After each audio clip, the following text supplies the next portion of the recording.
we've already dampened it and given it a light shampoo with water. Nothing, you cannot use an oily shampoo. So we've just wet it with water and dried it off.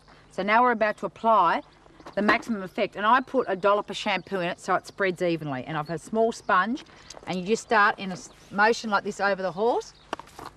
And this pony has got a lighter mane and tail, so we have tied that up because I don't want to lose her light mane and tail. So we just colour her as such, but you must be very accurate where you're going. You must get good coverage, and for goodness sake, don't get it all over yourself, because I can tell you you'll be the same colour as the horse. You got to go quick, Chelsea. Chelsea is helping me because you really need two. Like, one person doesn't get it done quick enough. And you leave this on the coat about 20 minutes, and then you sponge it off. And a good tip is to do it a couple of times. And just make a little dollop of shampoo, I find, makes it cover a little bit better. And you get your spreads more, whereas it's just runny. I personally find it runs off a bit, but that's just one of my hints, the shampoo. And if you have a miss, you can certainly patch this up, because it's not like a permanent dye. You can patch it up and match it up later. Like, not that you want to, but if you do happen to have a miss.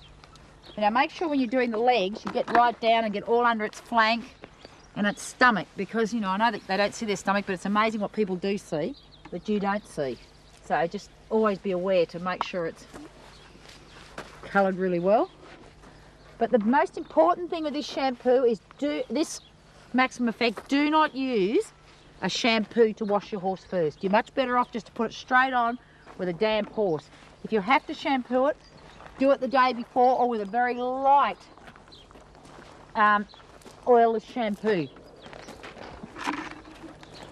But it's most important to do in their legs, under their stomach. I've, in this colour for this pony, because she's quite a light chestnut, I've got a black and brown mixed together because I wanted to darken. And I do give her 2 coats. I'll do one now, let her dry, and repeat the thing. And if you've got a horse with white socks, which this one hasn't, you must bandage the white sock. You don't have to go to a lot of trouble. I put a little bit of sorbeline cream on the socks so that when you go to wash it off, if it happens to have run on it, the sorbeline stops it. So you must make sure you get right down to their hooves, in the back of their fetlocks, everywhere. And this pony's got a stripe on her face, so I've got to be quite careful where I go. I don't want to drown Marty with it either. And you must do their ears, which they're not real keen on, but I sort of, it's running down Marty's arm, but she doesn't mind.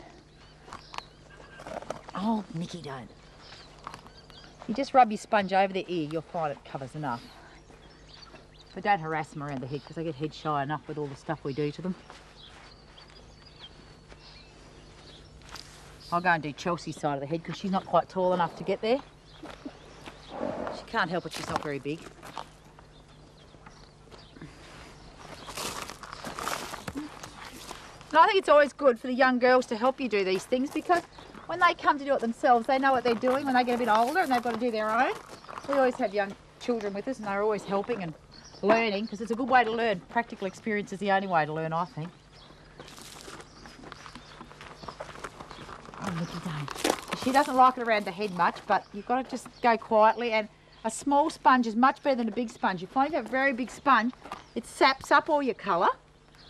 And trick, make sure you do under the head collar, because you'll have a stripe around your neck like a strap, so make sure you do under there. And I can tell you, if you get it on your clothes, it will stain.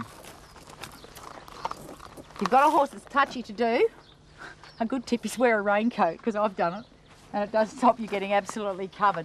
And always wear gloves, because it just does save you a little bit, because we ended up funny enough looking like that. And I just keep going till I use all the Maximum Effect I've got in my bucket, which Chelsea should nearly be finished. Are you, Chelsea?